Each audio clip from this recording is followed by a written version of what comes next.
ka gaya mu dan fim ɗaya tak mai addini. In dai dan fim ne kira mun shi ka mun masa interview mai addinin tukunna. Mun masa interview ga mana mai addinin. Wane shi? Akwai addinin da babu bin shari'a cikin sa? To ƙarya kake. Aljannan ba taka bace. Malam Idris dutsen tanshi da kai nake wannan bidiyon. Saboda haka ba wai zage ba, mu ma an kai mana duk kuma dan fim din da bai fito yayi raddi akan wannan malamin ba munafiki ne. Babu mai addini. Babu mai addini kam dan fim babu mai addini. To duk da cewa babban mutum ne, dattijo ne mu a tarbiyyar gidanmu, ba daidai bane ka fito ka zagi wani wanda ya girme ka, balantana wanda ya haife ka.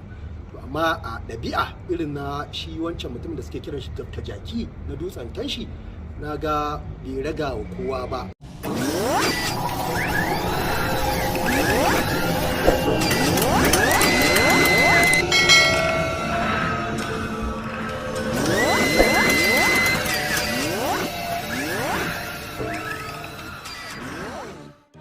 Jama'a ga wata sabuwa tun bayan da malam a cikin hudubarsa ko mace a cikin karatunsa ya bayyana cewa 'yan fim fara baki daya jahilai ne kuma fasikai ne, ba abin da suke yi banda bata tarbiyya, inda malamin ya fito ya raddi bayan 'yan fim suna ta mayan masa da martani, inda aka samu musbahu ya Muhammad na gidansu Naziru sarkin waka ko mace yayin Naziru sarkin waka ya fito ya mayan masa da martani.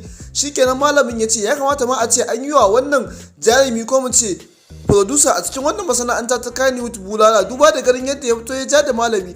To a nan gefe ɗaya kuma ga wasu 'yan fim ɗin da dama waɗanda suka fito suka yi abin da ya fi shi wancan bawan Allah ma, wato musbahu M Ahmad. Tabbas an sami wasu jaruman manya-manya daga cikin masana'antar kannywood sun fito sun yi raddi kuma sun yi inkari a ga shi wannan bawan Allah malam wato Dr. Idris Bauchi, inda ya fito ya yi wani jan kunne gami da gargaɗin gwamnati cewa lallai ya kamata a kamo waɗannan 'yan wasan Hausa da suka fito suka yi masa wannan raddi, suke ta maimaita abin da yake faɗa, duk da cewa ya san cewa dama in ba su zagin ba to su waye wannan wayanda za su zage shi. Tabbas ya san ba wayanda zai wa wa'azi su ɗauka kuma a cikin su. Haka zalika kuma ya fito ya ta aibanta wayannan bayan Allah su ma na cikin masana'antar kannywood a cikin duk karatun nasa, inda wasu mutanen suke ganin yayi daidai abin da yayi, wasu kuma suke ganin a'a san bai mata a ce ya taba su ba. To me sauraro kai me zaka ce dangane da wannan al'amari da yake faruwa tsakanin malamai sannan kuma da wato wasu daga cikin masana'antar kannywood ko mu ce masana'antar kannywood din gabaki daya, duba da ganin cewa shi wannan malami bai ware cewa ga waɗanda yake magana da su ba, ya ce kawai gaba ɗaya masana'antar ta kannywood din babu wani wanda yake da ilimi wanda za a ce zai masa raddi akan wannan maganar da yi. To mai sauraro ga dai wannan bidiyo na wasu daga cikin masana'antar kannywood waɗanda suke ta nuna ɓacin sa akan wannan wa'azi da wannan malami ya musu. Idan yau ne farkon zuwan ka wannan tasha ta mai albarka, da ka danna wani subscribe sannan ka danna alamar ƙararrawa. Muna godiya sosai da sosai. Ka gaya mu dan fim ɗaya tak mai addini. In dai dan fim ne kira mun shi ka mun masa interview mai addinin tukunna. Mun masa interview ga mana mai addinin. Wane shi? Akwai addinin da babu bin shari'a cikin sa? To kai malam da kake tambaya su gaya maka dan fim ɗaya tak mai addini, su waɗannan na gaban ka ina ruwansu da dan fim? Su suka san yan fim ne balle su san wani mai addini su za su kawo maka? Kuma sai suka kawo maka dan fim kai masa interview ta me? Wai mai addini kake nema a yan fim? To su gaya maka su ce maka a gaya maka mutum ɗaya tak mai addini, to an gaya masa ka yi me? Assalamu alaikum wa rahmatullahi ta'ala wa barakatuhu. Mai magana Ibrahim Sinana, wanda kuka fi sani da Dumbadis, dan fim ɗin Hausa. To yau kuma malam kanmu aka jiyo, ko da ke ba zan yi mamaki ba, domin kai gaiwa ne, kowa ma ci za kake. Na farko dai kai dai ba kai ka halicce mu ba, kuma aljannan nan ba taka bace, kuma musuluncin nan ba naka bane. Saboda haka duk maganganun da zaka yi akan mu wallahi ni sai na min ma da raddi, domin kai baka kyale iyayen mu ba, baka kyale malaman mu ba, baka kyale mu kanmu ba, kuma baka kyale ƴaƴan mu ba. To ƙarya kake, sai mun gaya ma wallahi, dan baka da wuta baka da aljanna. Kuma ashhadu an la ilaha illallah wa ashhadu anna muhammadar rasulullah, ni musulmi ne, ba kuma ka isa kafar da ni daga musulunci ba. Sana'arka daban, sana'ata daban. In gyara kake so kai mun ba ta haka zaka biyo ba. dan ma ba zan saurari ma abin da kake faɗa dan ba gaskiya bane. Kai duk duniya ba wanda ya iya sai kai. Yan kadiriya, yan tijjaniya, yan izala, a yan izalan ma yan sunna duk ba su iya ba sai kai. To mun ji duk masu laifi ne mu. Ka zagi yan Nijar, ka zagi yan Ghana, ka zagi yan Kaba, wai kai baka zaga ba. A Najeriya ma babu state ɗin da wanda baka zaga ba. To ni ma ga tambaya ɗaya a gunka. Mun ji duk mu masu laifi ne. Mun ji duk mu masu laifi ne. Ina da buƙatar kai ma ka gaya mutum da ka faɗi laifin kowa. To kai mai laifinka? Baka laifi? Ƙarya kake kace baka laifi. Tunda ka san laifin kowa. Ka fito ka faɗi na Fantami, ka fito ka faɗi na Shak Dahir Bauchi, ka fito ka faɗi na wani, ka faɗi tun na malaman nan, ka faɗi laifuffukan su. Laifin ka ne kawai baka taɓa faɗa ba. To kai ba mai gaskiya bane har sai ka gaya mana laifinka. Sannan za mu tabbatar da mai gaskiya ne. Kada kake cewa muna mutuwa wulakanci, ƙarya kake wallahi. Ba kai kake kashe mu ba. Mu mun san da kai ana shawara da kai wa za a sa aljanna, duk duniyar nan yan wuta ne. Iyalanka ne kawai zaka bada shawara a sa su aljanna. To ƙarya kake. Aljanna ba taka bace. Malam Idris dutsen tanshi da kai nake wannan bidiyon. Saboda haka ba wai zagi ba, mu ma an kai mana duk kuma dan fim din da bai fito yayi raddi akan wannan malamin ba munafiki ne. Mu ba ma mutuwa wulakanci, duk wanda suka rasu ka je ka binciki irin kalmar shahadar da suka yi kafin su rasu. Ba wai kawai kai ka zo ka shacin faɗi kana gaya mana magana ba. Saura na biyu. Assalamu alaikum jama'a. Yau gani zan yi magana akan wasu abubuwa da suke faruwa. Do ni ba mutum bane da nake son yawan maganganu akan wasu abubuwa da suka shafe ni da kuma wanda bai shafe ni. Wannan dalili ne yasa zan yi magana. Saboda maganan ya shafe ni, ya shafi ɗan uwana 'yan fim, ya shafi dangina da 'ya'yana, duk wani ɗan uwana ba. A kwanakin baya da suka wuce akwai wasu videos da nake kallo haka a TikTok, nake ganin yadda wasu malamai waɗanda suke sanye da riga na addini suke tsaye akan mumbari na addini suke fitowa social media suna faɗin maganganu akan 'yan uwansu malamai, wanda nake ganin hakan kaman kuskure a nawa kallon, a nawa tunanin, a nawa fahimta. To ana kallon su ne a matsayin malamai na addinin musulunci, addinin da yake koyar da tarbiyya, addinin da yake koyar da ya kamata. Sai nake ganin kuma suna amfani da wannan rigar, suna yin abin da duniya za ta rinka kallon addinin na musulunci ta wani fuska na daban. Sai nake ganin hakan bai dace ba.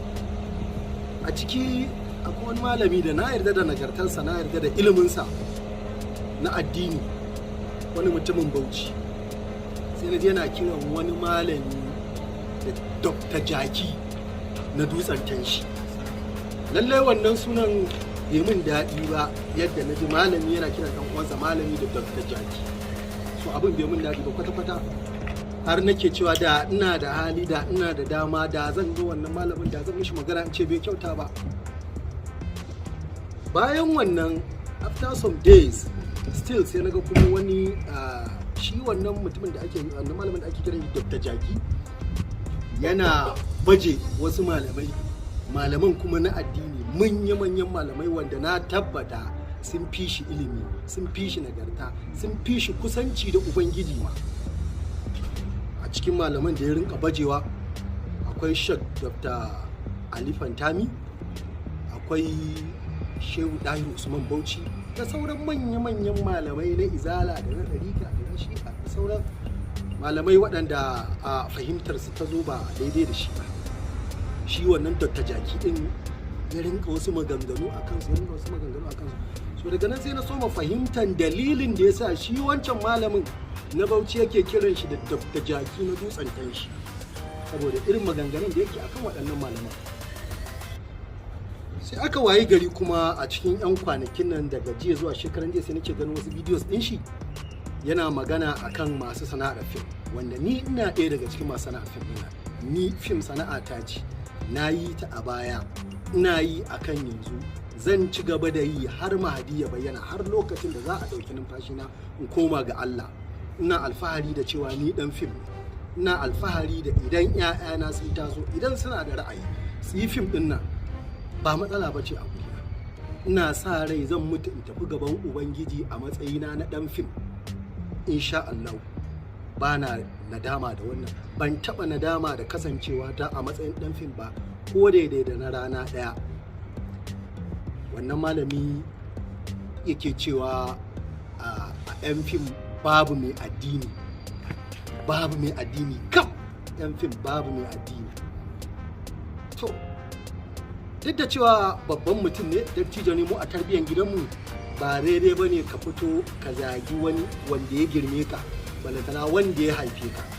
Amma a ɗabi'a irin na shi wancan mutum da suke kiran shi Dr. Jaki na dutsen tanshi, na ga bai raga wa kowa ba. Duk girman furfuranka, duk ƙanƙantanka a matsayin yaro, zai bi ta kanka ya zage ka, in ta kama ya maka ashar ya maka ashar, wanda wannan ba koyarwa bace ta musulunci, ba koyarwa bace ta addini. Ina ba shi shawara a matsayin shi wanda yake sanye da riga ta malanta, wannan abubuwan da yake kuskure ne, ba daidai ba ne, ya kamata ya gyara ya daina. Mu alillahi alhamdu, idan ya zage mu ba sabon abu bane a gurinmu, mun saba daukan zagi fiye da wanda ya yi mana ba. Saboda haka shawara ne ya daina taba malamai da suka fi shi wajen neman suna.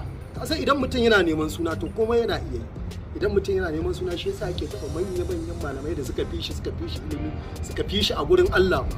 To sai ya baro kansu kuma ya lallabo jikinmu saboda duk da yin suna. To Dr. Jaki, ai Allah baka ka gaya mu dan fim ɗaya tak mai addini. In dai dan fim ne kira mun shi, ka mun masa interview me addinin tukunna, mun masa interview ga mana me addinin. ne shi Akwai addinin da babu bin shari'a cikin sa?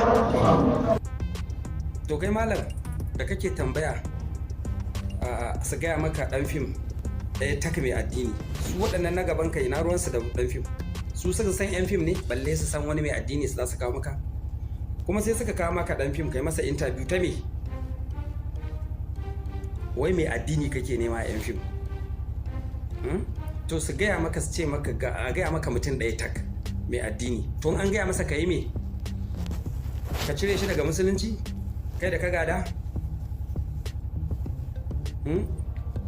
Kai abubuwanka ne, kana wasu irin wani karatuttuka ka koma kake yi, ka aje karatun da ya kamata ka yi, ka sanar da mutane ya za su yi ibada, ya za su yi tsarki, ka sanar da su musulunci, ka koma kana zage-zage da bankaɗe sai ka tona asirin wasu, sai ka ga bayan wasu, ko sai ka shafa wasu kashin kaji, ko sai ka ɓata wani da mabiyansa.